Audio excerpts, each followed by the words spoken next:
Ya Tuhan, Engkau adalah pertolongan kami dan pelindungan kami setiap saat. Tuhan, kami bersandar kepada Engkau. Tuhan, lewat Amsal-Mu di hari ini, memberikan kami hati yang sungguh-sungguh untuk bersandar kepada Engkau.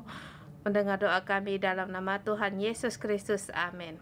Hari ini, selamat pagi saudara semua. Hari ini kita melihat Amsal pasal 24. Hari ini Pastor Hokit yang menyampaikannya. Kemarin sudah dijelaskan pasal 23-24 adalah satu bab. Dari pasal 22 ayat 17 untuk mendengar hikmat, wajangan hikmat dari para peneliti ilmuwan.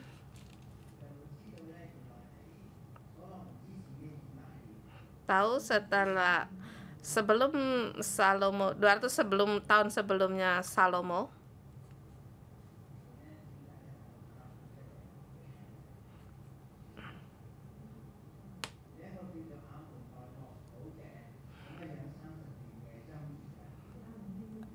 ada 30 Amsal.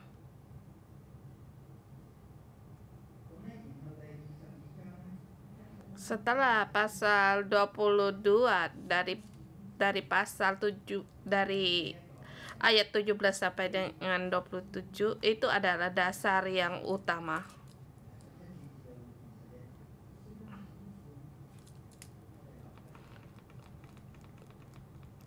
Ayat pasal 27 17 sampai dengan 27 kita kembali untuk mengulangi. Ini ada innermost belly, innermost being.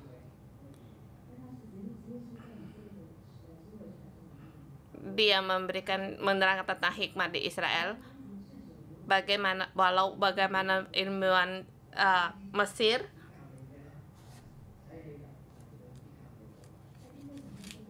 dia mengatakan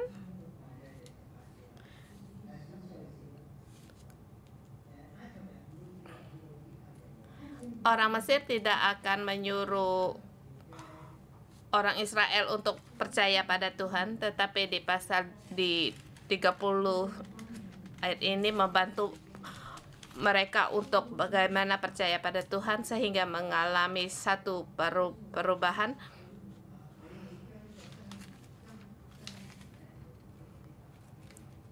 Sehingga memberikan respon bagi orang yang diutus.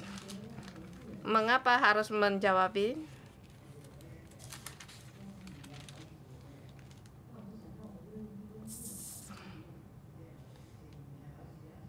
Seperti kita di 6 seperti harus ada menghadapi ujian.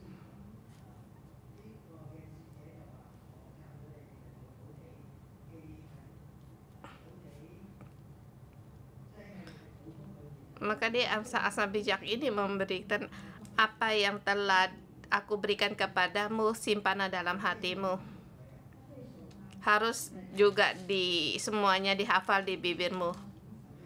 Ayat 1 ini pasal 22 ayat 1 sampai dengan 17, kemudian pasal 23.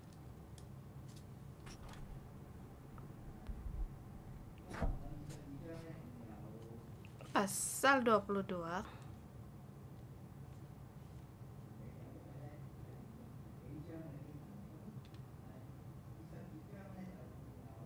masih ada beberapa 5 amsal orang bijak.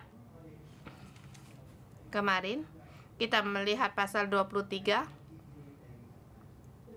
ayat 6 sampai dengan 8.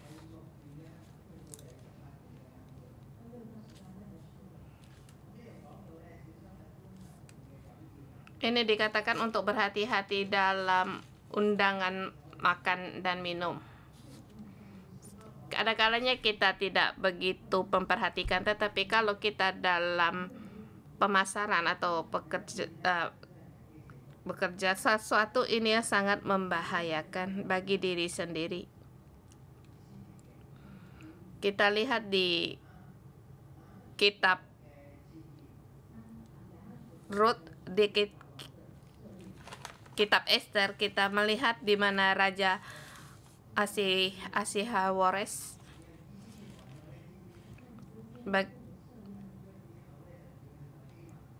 bagaimana di perjamuan Esther yang meruntuhkan kedudukan Haman.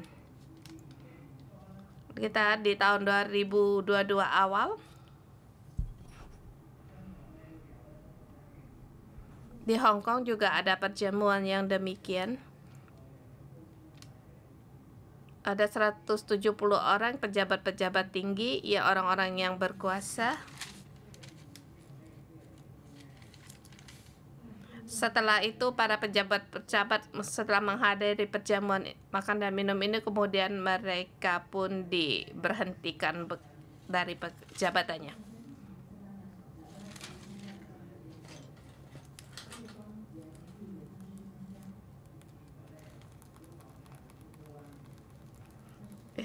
Akhirnya setelah para pejabat mereka menghadiri pertemuan makan minum, akhirnya mereka dikarantina.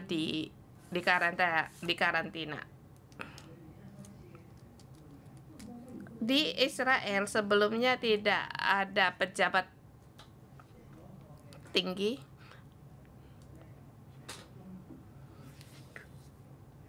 Hanya para petua-tua dari suku yang mengurus semua mereka. Dan kapan ada hakim?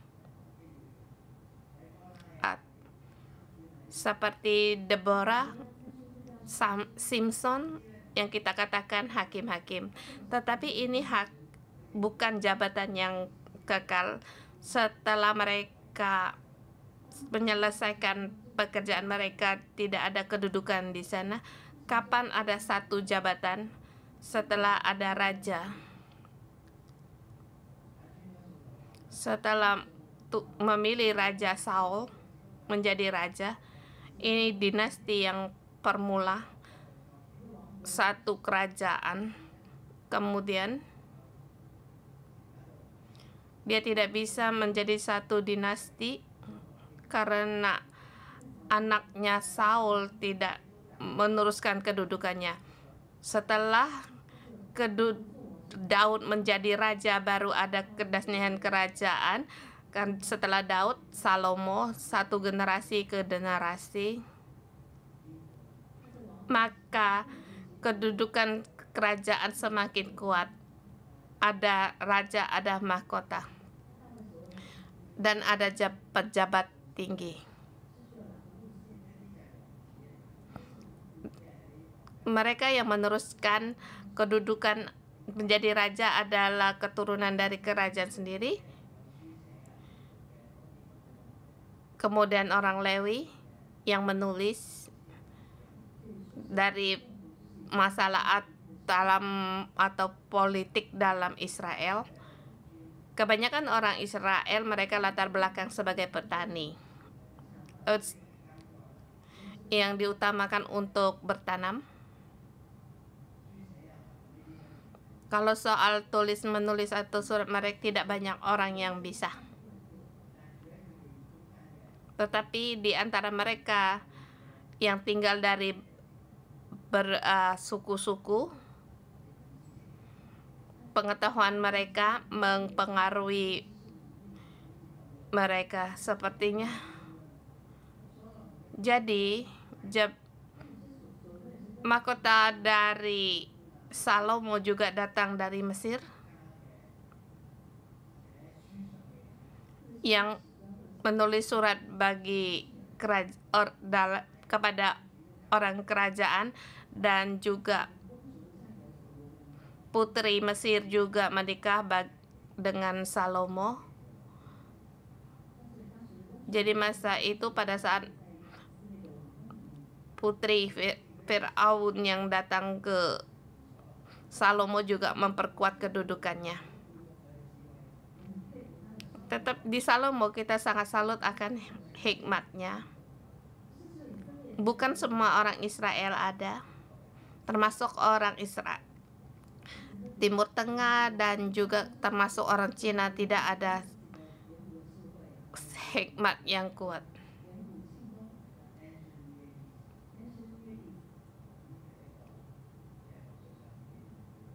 Satu hikmat yang dipakai dari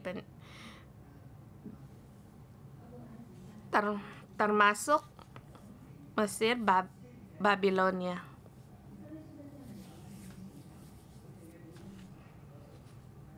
Orang Israel, nenek moyang mereka datang Mesir lewat Yosua. Mereka menduduki tanah milik pusaka mereka. Tetapi Abraham orang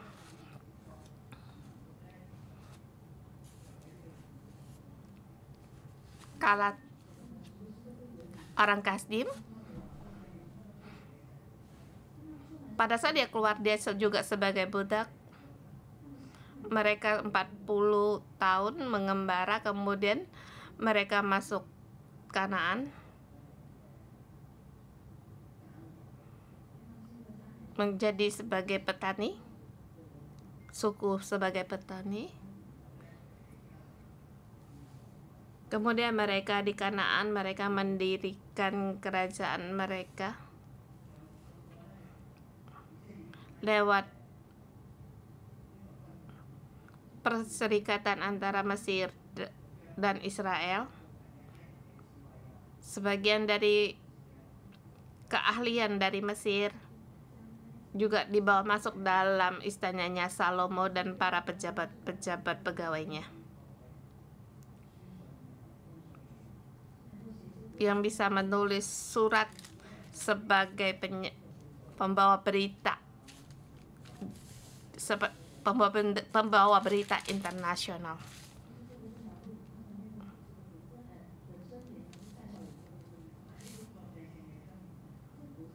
Amsal seperti internasional ini satu yang biasa.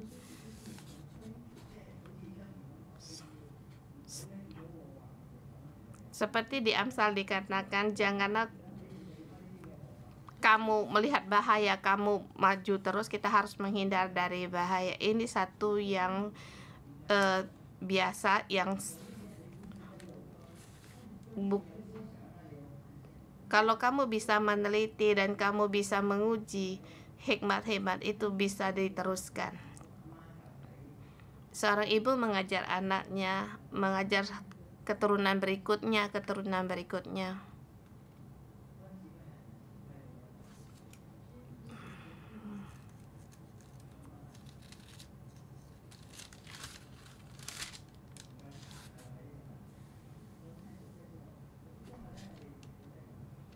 Hari ini kita melihat di pasal 24,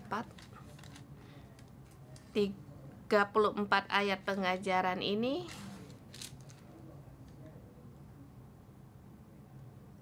dari pasal ayat 19 sampai 13. Ini ada 12 sub yang kecil. Kita bisa bagikan dalam 2 atau 3 sub kecil.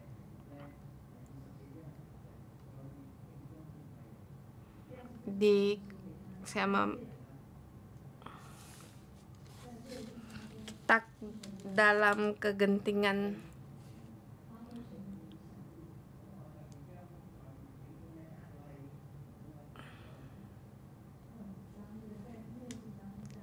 memperluas penguasa atau pengaruh.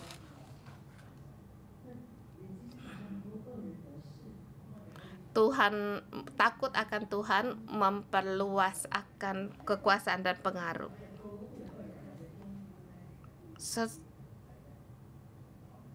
Semua pejabat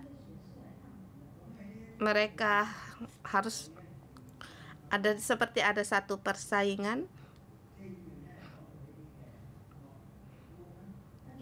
Ada 4 bagian di sini mengatakan para pejabat yang jahat, orang jahat. Bukan setiap orang bisa di hadapan raja, hanya para pejabat-pejabat yang bisa berada di hadapan raja. Dan bagi kita hari ini, kita bukan mengatakan kita menjadi seorang pejabat, tetapi kita mengajarkan tentang pemasaran atau tempat kerja kita. Ayat 1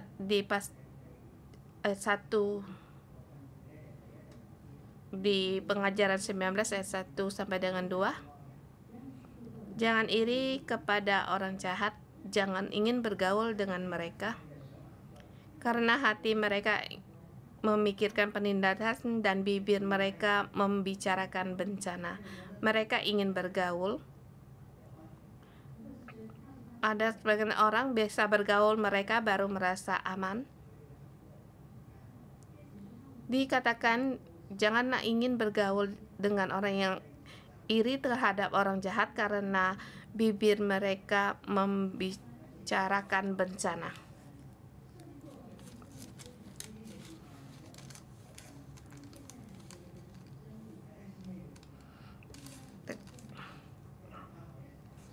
Ya, di sini juga dikatakan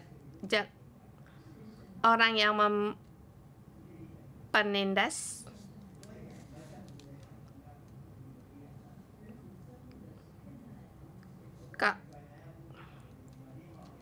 kemudian kita melihat para pejabat yang jahat di ayat 27, 16 sampai dengan 17. Orang jahat ini janganlah mengintai kediaman orang-orang yang fasik dan jangan merusak rumahnya. Sebab 7 kali orang benar jatuh namun ia bangun kembali, tetapi orang fasik akan roboh dalam bencana. Dalam ayat ini kita melihat orang yang mudah menjadi pejabat, dia menghadapi keadaan yang rumit. Kemudian ayat 19-20, jangan menjadi marah karena orang berbuat jahat, jangan iri kepada orang fasik. Di sini kalau orang Cina mengatakan serigala, jangan iri kepada orang fasik, karena pada akhirnya mereka pun tidak akan mendapatkan yang baik, karena tak ada masa depan bagi penjahat dan pelita, mereka pun akan padam. Semua harta kekayaannya juga akan kaya dan keturunan mereka pun akan lenyap. Di dalam begini banyak para pejahat, di sini Amsal memberitahukan kepada pejabat muda atau orang-orang yang baru mulai bekerja, janganlah iri kepada orang yang mendapat kuasa, janganlah merasa tidak aman untuk bergaul dengan mereka. Mereka merancangkan yang jahat, kita harus mengatup bibir kita. Apa yang mereka membuat sangatlah tidak disukai orang banyak. Di Cina banyak contoh yang demikian dengan kekuasaan untuk menindas orang lain. Tetapi kita bersyukur sekarang keadaan mulai berubah. Mengapa kamu harus masuk dalam satu perkumpulan? Karena kamu ingin menjadi pejabat. Mengapa kamu ingin menjadi pejabat? Karena kamu ingin kaya. Mengapa kamu bisa korupsi? Karena kamu ingin mendapatkan kekayaan yang besar. Tapi kita bersyukur keadaan sekarang mulai berubah. Tetapi bagaimana untuk terus bertahan? Yaitu harus belajar tentang hemat. Di pengajaran yang ke-20 ayat 3-4.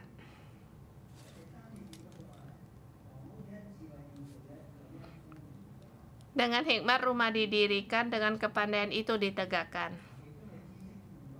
Dan dengan pengertian kamar-kamar diisi dengan bermacam-macam harta benda berharga dan menarik. Ini bukan dimaksud untuk mendirikan rumah. Ini dikatakan yaitu hidup yang kokoh, kehidupan yang kokoh, yang mempunyai pengaruh dalam tempat kerja dan dari dasar utama. Apa yang dimaksud dengan kepandaian? Yaitu bukankah takut akan Tuhan itulah awal dari pengetahuan? Bukankah ini yang dimaksud dengan pandai? Kita masuk ayat 27 sampai dengan 29. Ayat 27 sampai dengan 9 dikatakan amsal hikmat.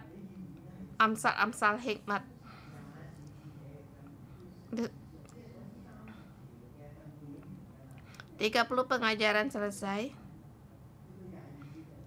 Sampai 22 selesai. Ayat 23 sampai dengan 24 itu adalah tambahan amsal-amsal dari orang bijak. Kita melihat tambahan yang kedua. Dia di luar mempersiapkan di ladang, kemudian mendirikan rumah, menyelesaikan pekerjaannya. Dan bagaimana hikmatnya yang datang dari dasar, yaitu selesaikan pekerjaanmu, siapkan ladangmu. Di sini dirikanlah rumahmu dengan arti fondasimu. Bersihkanlah rumput-rumput, barulah dirikan rumah. Rumah bukan dengan ada tanah langsung didirikan. Kita kembali di ayat 3. Dengan hikmat rumah didirikan.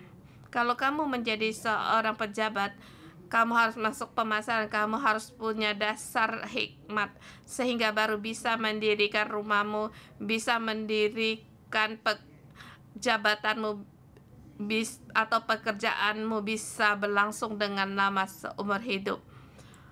Dan juga dipenuhi dengan bermacam-macam harta benda yang berharga dan menarik.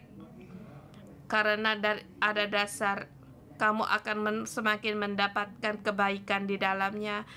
Kita melihat di pengajaran 21-22. Hikmat bukan hanya berharga dan menarik.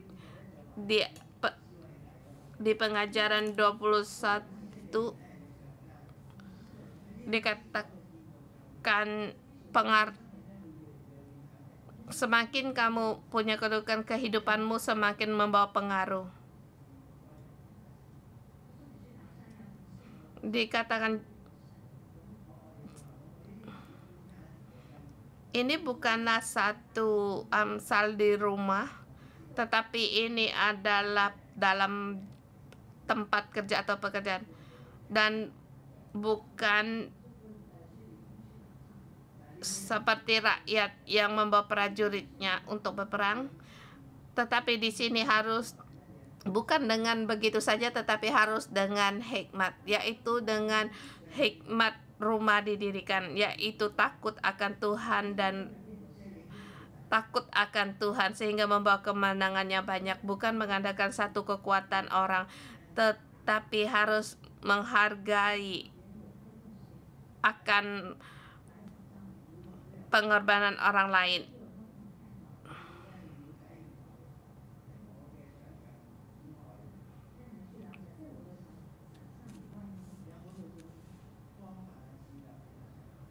Dengan bermacam perancangan dari orang lain juga akan membawa kemenangan. Jadi jangan pada diri sendiri. Kita bersyukur pada Tuhan, kita gereja punya tim dari penilik gereja. Saya banyak mengenal gereja selain pastor senior, dia tidak punya penilik yang lain, grup yang lain. Jadi kalau tidak ada pastor di situ, mereka akan kelabakan gereja itu. Karena dia seorang diri mendirikan gereja, tapi semakin besar akan komunitas ini, maka semakin besar akan pohon kehidupan ini. Hikmat itu berharga dan menarik dan kuat berkuasa. Kemudian hikmat terlalu tinggi bagi orang bodoh, ia tidak membuka mulutnya di pintu gerbang. Kalau kamu menjadi seorang pejabat, kamu di depan pintu gerbang untuk menghakimi orang, kamu harus mempunyai hikmat sehingga orang yang bodoh itu tidak bisa tidak lagi membuka mulutnya.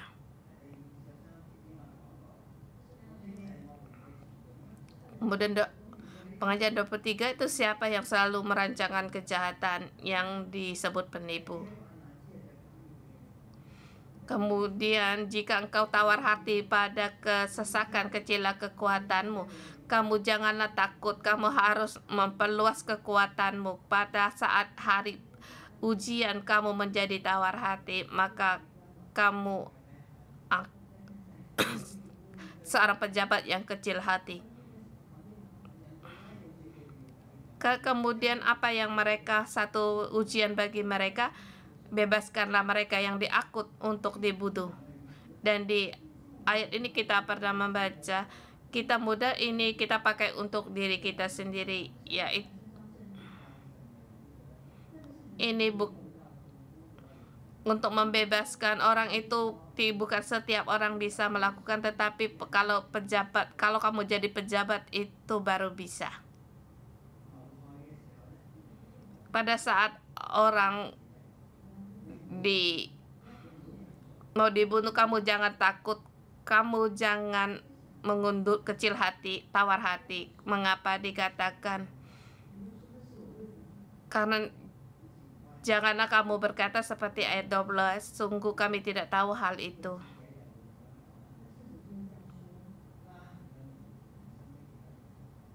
Apakah dia yang menguji hati dan tidak tahu sebenarnya? Siapakah yang menguji hati? Yaitu Tuhan. Adakah dia yang menjaga jiwamu tidak mengetahuinya? Tuhan kita tahu apa yang kita khawatirkan atau apa yang kita rancangkan dalam hati kita, dan membalas manusia menurut perbuatannya. Kita bisa pikirkan di dalam pemasaran,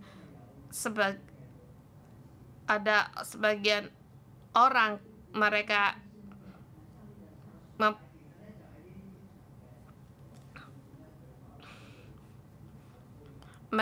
dalam pekerjaan mereka sangat berhasil, tetapi ada sebagian orang tidak.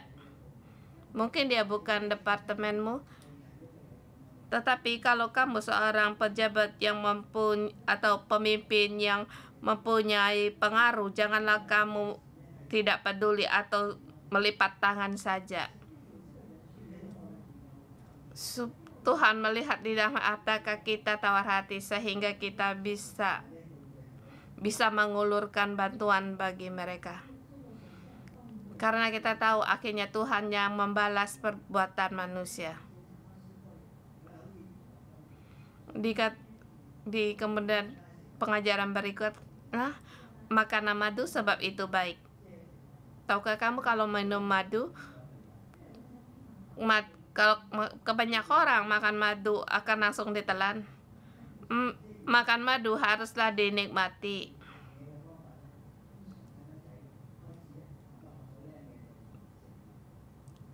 Seorang anak kecil, kalau dia mau menikmati makanan, atau seseorang pun, mulai dari makan madu untuk menikmati makanan, kamu akan merasakan manisnya. Maka demikianlah hikmat akan datang. Bukan dia datanglah susirna. Di dalam penguraian semakin banyak hikmat, semakin kamu merasakan manisnya hikmat, sampai akhirnya yang terakhir kamu telan di tenggorokanmu masih ada rasa. Maka di ayat 14 dikatakan, jika engkau mendapatkan hikmat, maka masa depanmu dan harapanmu tidak akan hilang.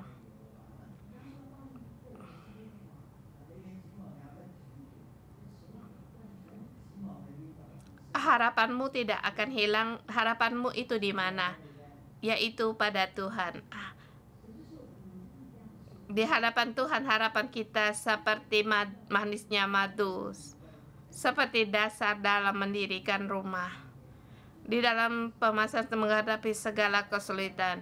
Dia satu-satunya Allah yang bisa kita percaya. Dia akan memberi kita hikmat bagaimana menyelesaikannya. Kita sampai di pengajaran 27-28.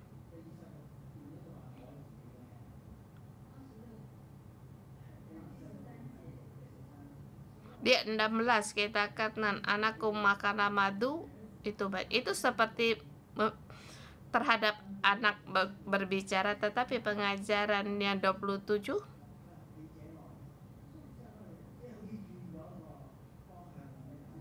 seperti kamu jahat, orang fasik. Di sini kalau pada saat orang fasik mendapatkan kedudukan, dia akan menyerang akan rumah orang benar. Seperti kalau Tuhan memberi kamu hikmat dan kekuatan, kamu jangan tawar hati. Jangan kecil kekuatanmu, kamu harus keluar untuk membebaskan orang benar, termasuk keluarganya, termasuk rumah mereka. Di ayat 16, sebab 7 kali orang benar jatuh, ia bangun kembali, tetapi orang fasik akan roboh dan bencana. Di kitab Ester kita melihat Mordekai,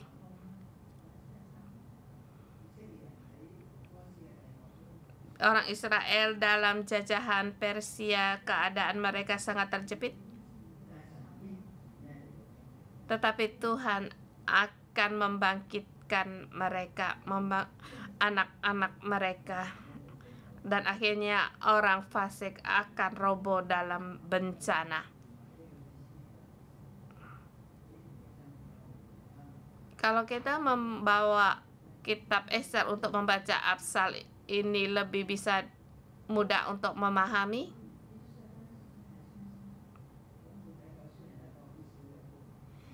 Mordekai walaupun dia pejabat kecil, tetapi dia mempunyai pengaruh yang besar, dan akhirnya dia dihargai oleh raja. Di pengajaran 24, janganlah bersuka cita kalau musuhmu jatuh, janganlah hatimu beria-ria kalau ia terperosok. Jangan senang kalau musuhmu terjatuh, supaya Tuhan tidak melihatnya dan menganggapnya jahat. Ini memperingatkan kepada orang yang merasa dirinya benar.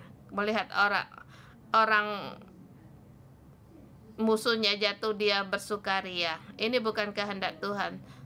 Tuhan memberikan kesempatan yang luas bagi orang untuk bertobat. Pengajaran 29, janganlah menjadi marah karena orang yang berbuat jahat, jangan iri kepada orang fasik. Dan juga kesimpulan dari pengajaran 30,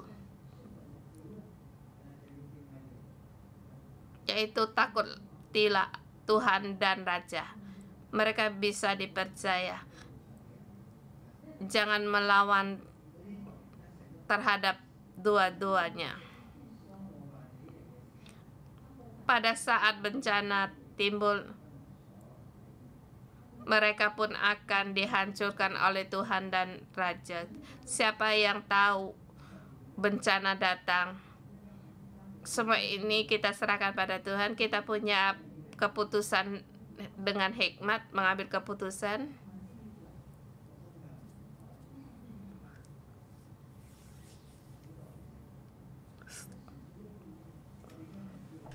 Kita tidak tahu apa yang terjadi hari esok. Walaupun sekarang sepertinya kacau balau, kita serahkan bagi Tuhan, karena Tuhan yang berkuasa atas segala sesuatunya.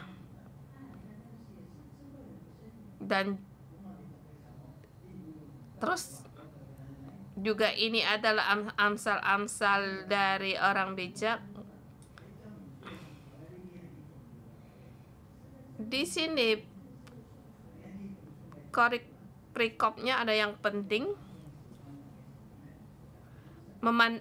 dikatakan juga memandang bulu dalam pengadilan tidaklah baik. Ini berbicara bagi orang yang punya jabatan, yang pejabat-pejabat, karena itu akan membawakan dikutuk. Dikatakan siapa yang memberi peringatannya berbahagia, mereka mendapat ganjaran berkat. Siapa yang memberi jawaban tepat mengucap bibir, memberikan jawaban yang tepat, keputusan yang tepat, seperti memberi jawaban tepat dengan mengecup bibir. Saya merasa di Hong Kong semakin baik, bukan dengan satu keputusan sebagai kesempatan dalam satu masalah atau dalam menghakimi. Ada kalanya membuat orang juga salut.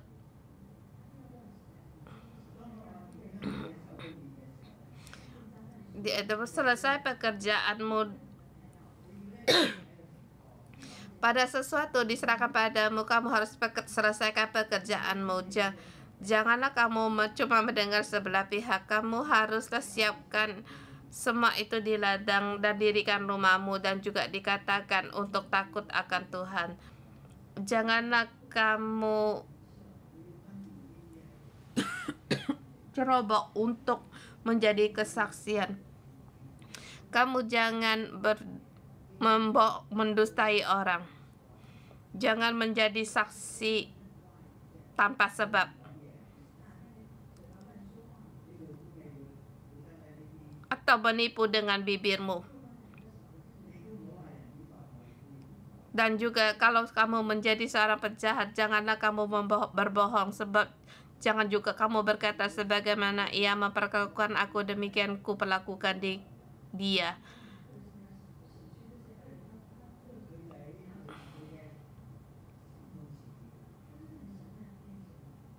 Orang yang dihakim dia di depanmu, mungkin dia pernah menindasmu karena perkara yang tidak adil. Tapi janganlah kamu perlakukan dia dulu bagaimana terhadapmu, dan sekarang kamu memperlakukan dia seperti membalas dendam terhadap orang itu.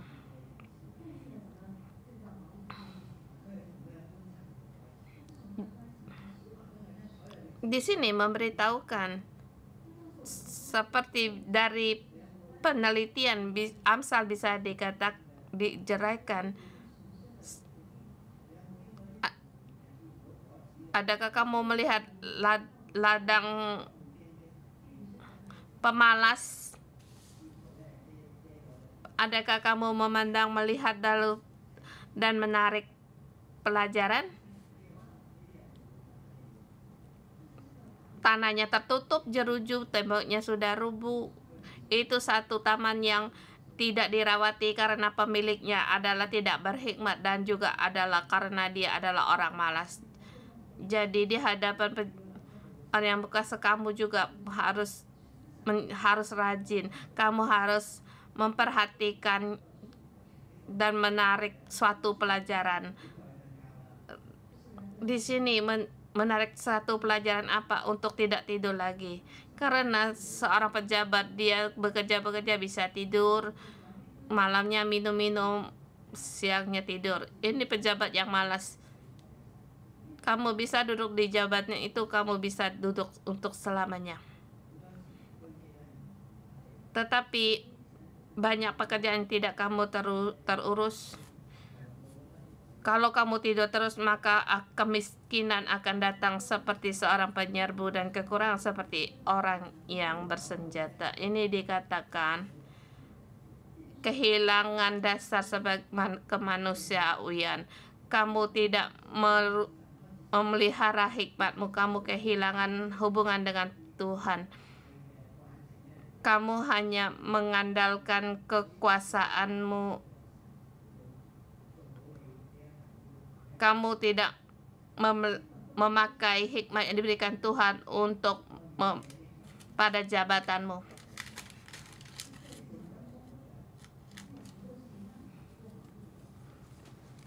Mungkin kamu sibuk dalam pekerjaanmu, tetapi bagaimana kamu memperluas hikmat yang Tuhan berikan kepadamu sebagai seorang pejabat? Bagaimana agar kehendak Tuhan dipuaskan? Bagaimana di masa konflik ini juga mengandalkan Tuhan. Kita mohon Tuhan untuk membantu kita. Mari kita menyembah Tuhan kita. Saudara sama Tuhan, kami berharap pada Engkau. Tuhan, Engkau menolong kami. Tuhan, kami bersyukur dan berterima kasih.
Tuhan, kami takut akan Engkau, kami percaya pada Engkau, kami beribadah pada Engkau.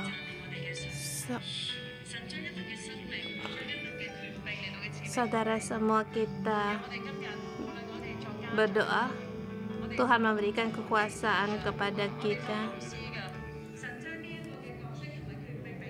Tuhan memberikan kita bermacam-macam kedudukan, kekuasaan.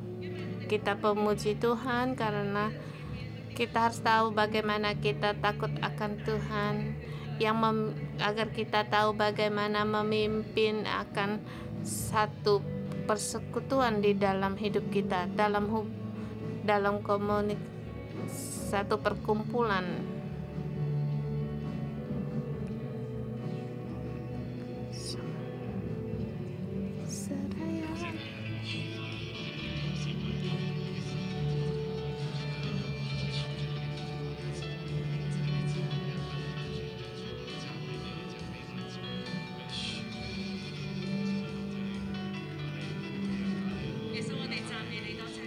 Tuhan Yesus, kami bersyukur dan terima kasih.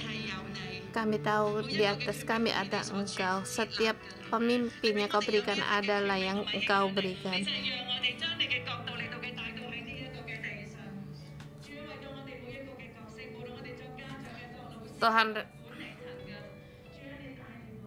Tuhan, mohon Engkau menuntun kami, beri kami hati yang takut akan Engkau.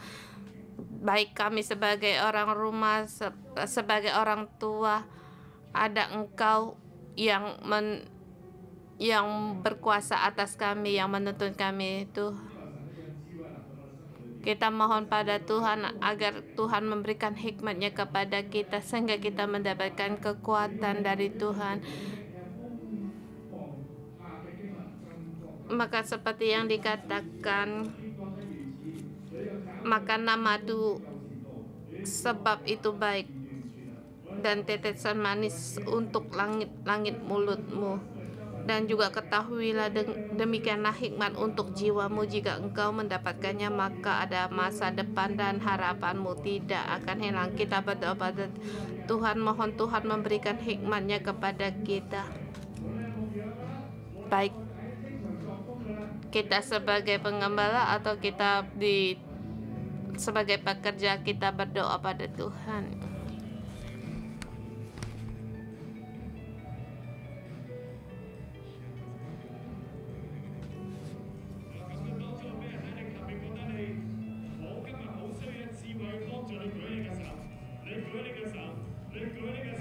Kita angkat tangan kita, beritahu bahwa kita perlu hikmat. Tuhan, Kau melihat ke setiap orang. Bagi kami yang mempunyai, mohon Engkau dengan kuasa air hidup kehidupan-Mu untuk memenuhi kami. Penuhkanlah kami dengan hikmat-Mu. Tuhan, angkatlah segala keras hati kami agar kami punya hati yang lembut. Roh Kudus, kami mohon pada Engkau hari saat Engkau datang, penuhilah kami dengan hikmat-Mu. Mohon Engkau dengan hikmat-Mu kami. Tuhan baik, kami hidup bersama dengan pendamping kami, dengan rekan-rekan kami. Kami perlu hikmat akan Engkau. Kami berterima kasih.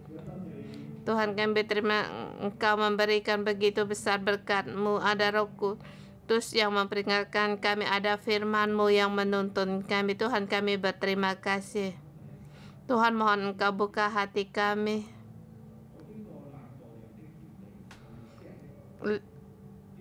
Aku melalui ladang soal pemalas dan kebun anggur orang yang tidak berakal budi. Lihatlah semua itu ditumbuhi onak dan tanyanya tertutup dan jeruju dan temboknya sudah roboh.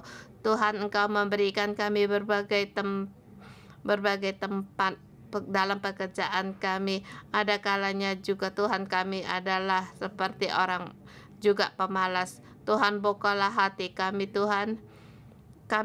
Hubungan kami dengan Engkau, kami tidak sungguh-sungguh untuk memelihara dan tidak sungguh-sungguh dalam pekerjaan kami. Mohon Tuhan Engkau membuka kami, agar kami punya hati yang mau bertobat. agar kami kembali lagi untuk giat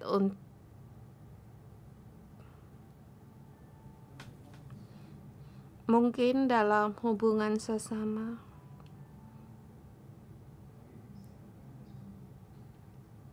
terutama hubungan dengan Tuhan, untuk mendapatkan dasar dari hikmat. Aku merasakan ada sebagian orang hubungan dengan Tuhan itu sangat jauh. Bermacam-macam alasan tidak bisa mendekat pada Tuhan.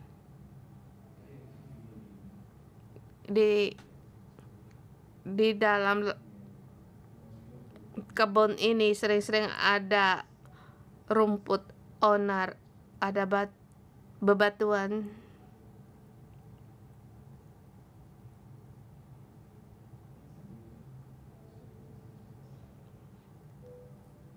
Tuhan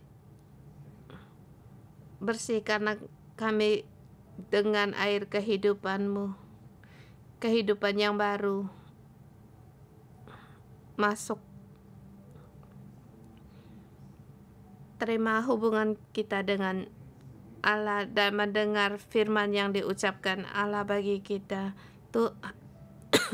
Allah ingin bersama dengan kita di dalam kebun anggurnya untuk bersekutu dengan Dia, berladang dengan Dia, agar tempat ini sebagai tempat ada hubungan dengan Allah yang baik.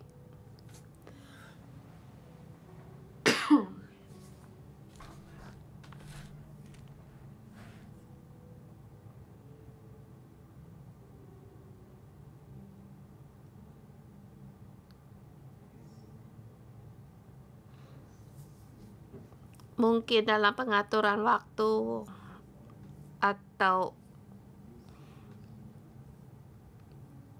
dalam pemikiran kita, urutan pekerjaan kita menghalangi kita pada Tuhan untuk mendapatkan dasar dari segala hikmat.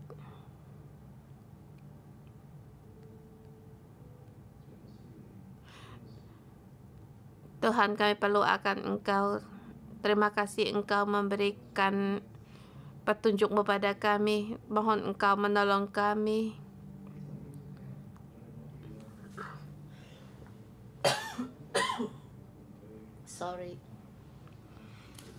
Kita berdoa pada Tuhan, di mana kita perlu pertolongan Tuhan, sehingga kita punya hubungan dasar dengan Tuhan, sehingga kita dalam hidup kita membawa pengaruh bagi orang lain.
Kita berdoa agar kita menjadi orang yang membawa pengaruh, baik kita di gereja. Kita berdoa untuk pastor kita. Dia sebagai pastor dan Simo yang membawa pengaruh bagi gereja dan juga pada masyarakat. Dan mohon Tuhan untuk memberikan petunjuk bagaimana terus menuntun gerejanya. Kita mohon Tuhan memberikan hikmat, membantu kita setiap orang. Setiap para pastor kita mempunyai hikmat dalam menuntun gerejanya dan gereja yang membawa pengaruh bagi orangnya, dan juga sehingga menjadi berkat dan menjadi bantuan bagi banyak orang lain.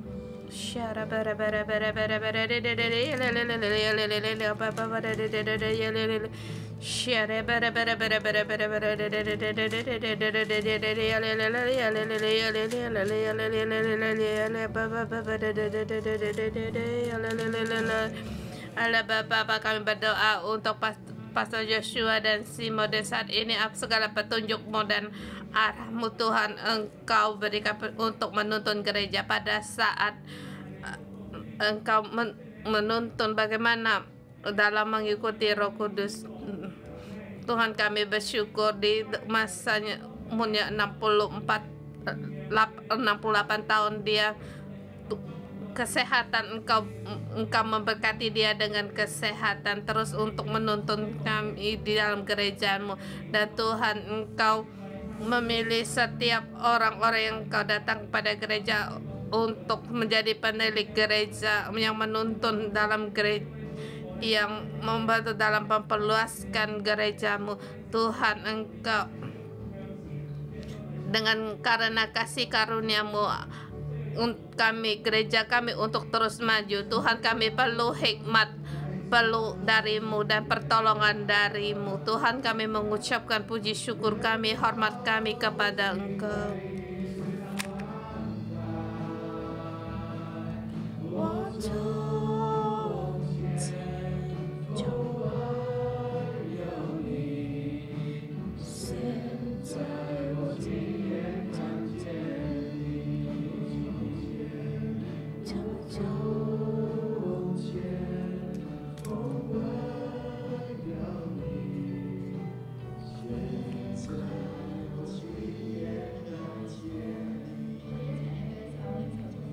Kita angkat terima kasih.